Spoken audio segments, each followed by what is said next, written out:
So how do you harness the same kind of confidence I have?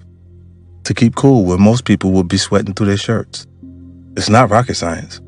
The only way to access that kind of confidence is by putting in the work. That's it. Have you truly dedicated yourself to learning everything you can about your field? Do you give 100% every time you walk into the office, sit down in the classroom, or step onto the stage for an audition? If the answer is yes, what do you really have to be afraid of? You've already done everything you can do. Now you just need to make sure the world recognizes it. That is a challenge, especially if you're not someone who's been raised from an early age to think that you belong in those meetings.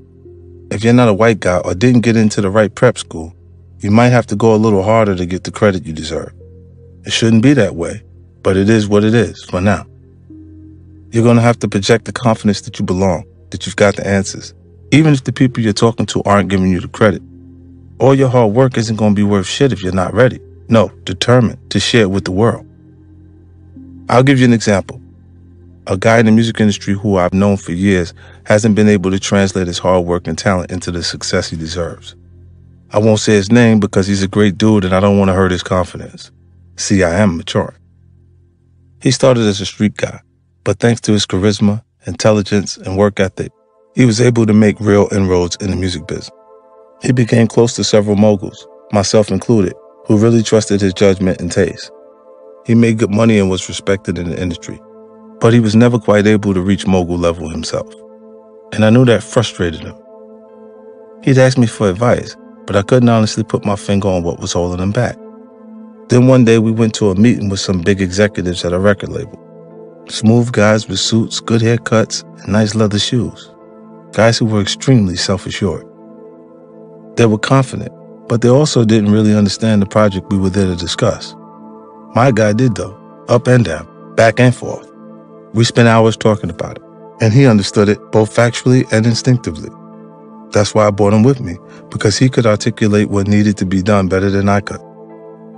I expected him to blow them away, but when those executives started asking questions and spitballing ideas, he just sat on his hands. Didn't make a peep. You would have thought he was just a buddy of mine along for the ride, instead of what he was, which was the one true expert in the room. At first I couldn't understand what he was doing, or not doing. Then it dawned on me. He's afraid. He's scared to raise his hand because he doesn't want to give the wrong answer. He put in the work, but in the presence of those executives' self-assurance, he lost his faith in himself. And that meant the executives never noticed him, never made a mental note that he was a guy to keep an eye on, never offered him the platform that he was looking for and deserved. Instead, he stayed stuck in place.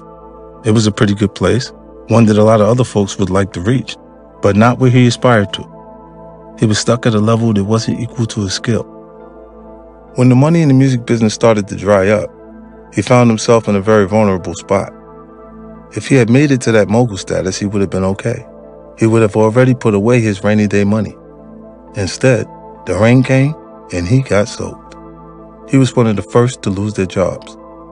It's great to be a high-paid exec, but when things start to go south, those are the first people to get the axe. Sometimes it's better to be a little underpaid.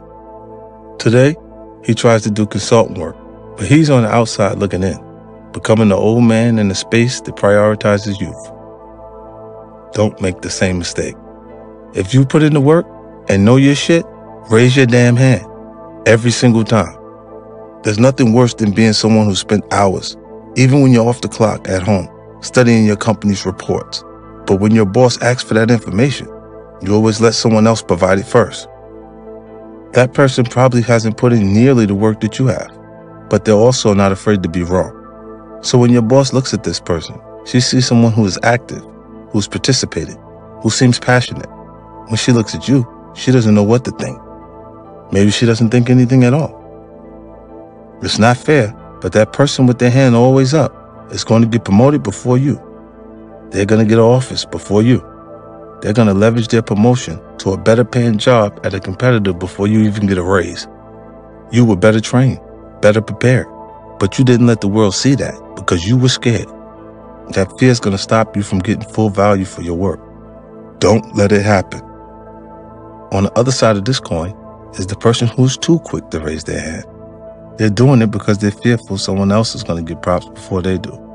So even if they don't know the answer, they're going to say something anyway. I know a guy like that too. We go into a meeting and he'd be shouting out a solution before anyone had